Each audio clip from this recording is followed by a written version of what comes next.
ಸ್ವಾಗತವನ್ನು ಬಯಸಿ ನನ್ನ ಮೇಲೆ ಏನು ಮತ ಚೋರಿದು ಬಿ ಆರ್ ಪಾಟೀಲ್ರು ಏನು ಆಪಾದನೆ ಮಾಡ್ತಾ ಇದ್ದಾರೆ ಅದು ಸುಳ್ಳಿದೆ.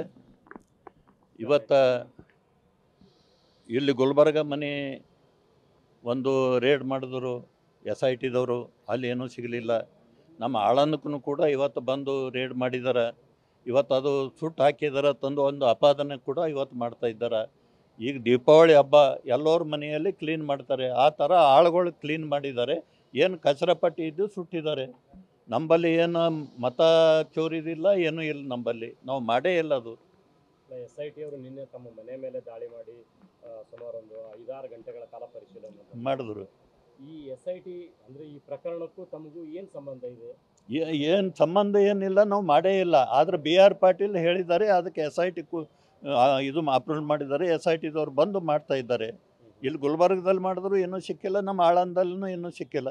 ಒಂದು ವೋಟರ್ ಲಿಸ್ಟ್ ಸಿಕ್ಕ, ವೋಟರ್ ಲಿಸ್ಟ್ ನಂಬಲ್ಲಿ ನಾವು ರಾಜಕೀಯದವರು ಇದ್ದೇವೆ, ಇದ್ದೇ ಇರ್ತದೆ ವೋಟರ್ ಲಿಸ್ಟ್. ಇವತ್ತು ಇದೆಲ್ಲ ಒಂದು ಷಡ್ಯಂತ್ರ ತಂದ್ಕಿಸಿ ನಾನು ಹೇಳ್ತೀನಿ. ಈಗ ಮಿನಿಸ್ಟ್ರನ್ನು ಕೂಡ ಈಗ ಮಾಡಬೇಕು ತಂದ್ಕಿಸಿನ ವಿಚಾರ ಮಾಡ್ತಾ ಇದ್ದಾರೆ. ಅದಕ್ಕೆ ಇಲ್ಲಿಯವರು ಸಿದ್ದರಾಮಯ್ಯವರು ಮಾಡ್ತಾ ಇಲ್ಲ, ಇವತ್ತು ಯಾರೂ ಮಾಡ್ತಾ ಇಲ್ಲ. ಅದಕ್ಕೆ ರಾಹುಲ್ ಗಾಂಧಿಗೆ ಒಂದು ಸಮೀಪ ಆಗಬೇಕು ಎಂಬುದು ಒಂದು ಉದ್ದೇಶದಿಂದ ಇವತ್ತು ಈ ಥರ ಮಾಡ್ತಾ ಇದ್ದಾರೆ.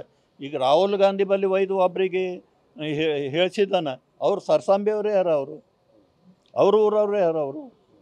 ಇದೆಲ್ಲ ಷಡ್ಯಂತ್ರದ ತನಕ ನಾನು ಹೇಳಿ ಬಯಸ್ತೇನೆ. ಬಟ್ ಈಗ ಕೆಲವು ದಾಖಲೆಗಳು ನೋಡಿದಾಗ ಸಹಜವಾಗಿಯೇ ವೋಟ್ ಡಿಲೀಟ್ ಮಾಡೋದಕ್ಕೆ ಅವೆಲ್ಲ ಯತ್ನ ಆಗಿದೆ. ಇಲ್ಲ ಯಾವ ಸಿಕ್ಕಿಲ್ಲ. ಇಲ್ಲ 6018 ವೋಟ್ಗಳು ಅವರು ಹೇಳ್ತಾ ಇದ್ದಾರೆ, ಏನು ಯಾವನು ಮಾಡಿಲ್ಲ, ನಾನು ಸಂಬಂಧ ಇಲ್ಲ. ಈಗ SIT ಅಂತ ತನಿಖೆ ನಡೀತಾ ಇದೆಯಲ್ಲ, ತನಿಖೆಗೆ ನೀವು ಸಂಪೂರ್ಣ ಸಹಕಾರ ಕೊಡ್ತೇವೆ. ಅವರು ಅರೆಸ್ಟ್ ಮಾಡಿದ್ರೆ ಅರೆಸ್ಟ್ ಆಗ್ತೇವೆ, ಏನು ಮಾಡ್ತಾರೋ ಅದಕ್ಕೆಲ್ಲ ತಯಾರಿದ್ದೆವು. ನಾವು ಮಾಡೇ ಇಲ್ಲ, ನಾವು ಯಾಕೆ ಹೆದರೋದು?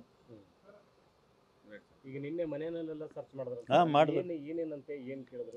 ಏನು ನಮಗೇನು ಕೇಳೇ ಇಲ್ಲ. ಸರ್ಚ್ ಮಾಡಿದ್ರು, ಆಯಿತು, ಹೊರಟು ಹೋದ್ರು. ಒಂದೇನೋ ವೋಟರ್ ಲಿಸ್ಟ್ ಏನೋ ಸಿಕ್ಕದಂಥದ್ದು. ಆ ಥರ ವೋಟರ್ ಲಿಸ್ಟ್ ನಂಬಲ್ಲಿ ಇರನೇ ಇರ್ತದೆ. ಇವತ್ತು DCC ಬ್ಯಾಂಕಿಂದು ಇವತ್ತು ಎಲೆಕ್ಷನ್ ನಡೆದದ, ಶುಗರ್ ಫ್ಯಾಕ್ಟ್ರಿ ಎಲೆಕ್ಷನ್ ನಡೆದ, ಅವೆಲ್ಲ ಇರ್ತಾವೆ ನಂಬಲ್ಲಿ.